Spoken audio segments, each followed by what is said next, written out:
இப்போ இந்த வீடியோ நிறைய பேர் பார்த்துருப்பீங்க. பார்த்துருந்தவங்களுக்கு தெரிஞ்சிருக்கும். இது இன்சிடென்ட் எப்போ நடந்துச்சுன்றது நிறைய நியூஸ் சேனல்ஸில் மிஸ்கம்யூனிகேஷன் தான் பண்ணிகிட்ருக்காங்க. 15ன்றாங்க, 14ன்றாங்க, 17ன்றாங்க. ஆனால் அஃபிஷியலாக 16ஆம் தேதி தான் அந்த இன்சிடென்ட் நடந்துச்சு கோழிக்கோட்டில். அந்த ஆள் பேர் வந்து தீபக். அந்த பொண்ணு பேர் எனக்கு சத்தியமாக தெரியல, தெரிஞ்ச கமெண்ட்ஸில் கமெண்ட் பண்ணுங்கள். இதில் இருக்கிற பிரச்சனை என்னென்னு பார்த்தீங்கன்னா, இந்த பொண்ணு வந்து வீடியோ எடுத்து போட்டிருக்கு. அந்த பொண்ணு என்ன இன்டென்ஷன்லாம் போடுச்சுன்னு சத்தியமாக எனக்கு தெரியல. ஒரு பொண்ணு வந்து உண்மையாக அந்த மாதிரி விஷயத்தெல்லாம் ஃபேஸ் பண்ணி சோஷியல் மீடியாவில் ஒரு வீடியோ போடும்போது அந்த பொண்ணுக்கு கமெண்ட்ஸ் எப்படி வரும்னா, இந்த பொண்ணு எந்த இன்ட்ரெஸ்ட்டில் தான் வீடியோ போட்டிருக்கு, இந்த பொண்ணு இந்த இன்ட்ரெஸ்ட்டில் தான் வீடியோ எடுத்திருக்கு, அப்லோட் பண்ணியிருக்கு, அதுமாதிரி நெகட்டிவிட்டி கமெண்ட்ஸ் தான் நிறைய சோஷியல் மீடியா ஸ்ப்ரெட் ஆகும். ஒரு விஷயம் உண்மையாக பொய்யான்றதை தெரிஞ்சுக்கிட்டு அப்புறமா கமெண்ட் பண்ணிங்கன்னா பிரச்சனை கிடையாது.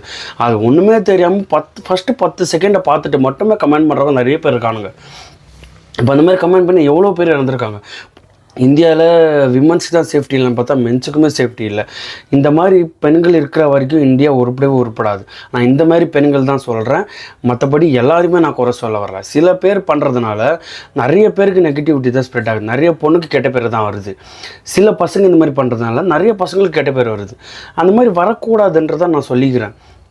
இந்த கமெண்ட் செக்ஷனில் தயவு செஞ்சு என்ன விஷயன்றது தெரிஞ்சுக்கிட்டு கமெண்ட் பண்ணுங்கள். கமெண்ட் பண்ணாதீங்கன்னு சொல்கிறதுக்கு யாருக்குமே ரைட்ஸ் கிடையாது. உங்களோட விஷயத்தை நீங்கள் தான் பேசி ஆகணும். ஆனால் அது என்ன விஷயம்னு தெரிஞ்சுக்கிட்டு அப்புறமா கமெண்ட் பண்ணிங்கன்னா நல்லாயிருக்கும். ஒரு மனுஷனோட உயிரே போயிடுச்சு, இதுக்கப்புறம் நம்ம பேசி ஒரு பிரயோஜனமும் இல்லை.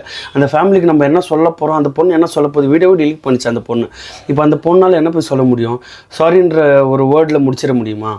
ஒன்றும் பண்ண முடியாதுங்க. என்ன இந்த சோஷியல் மீடியாவே ஒரு என்ன ஒன்றும் சொல்கிறதுக்கு இல்லைங்க. அடுத்த வீடியோவில் சந்திக்கலாங்க. பாய்ங்க.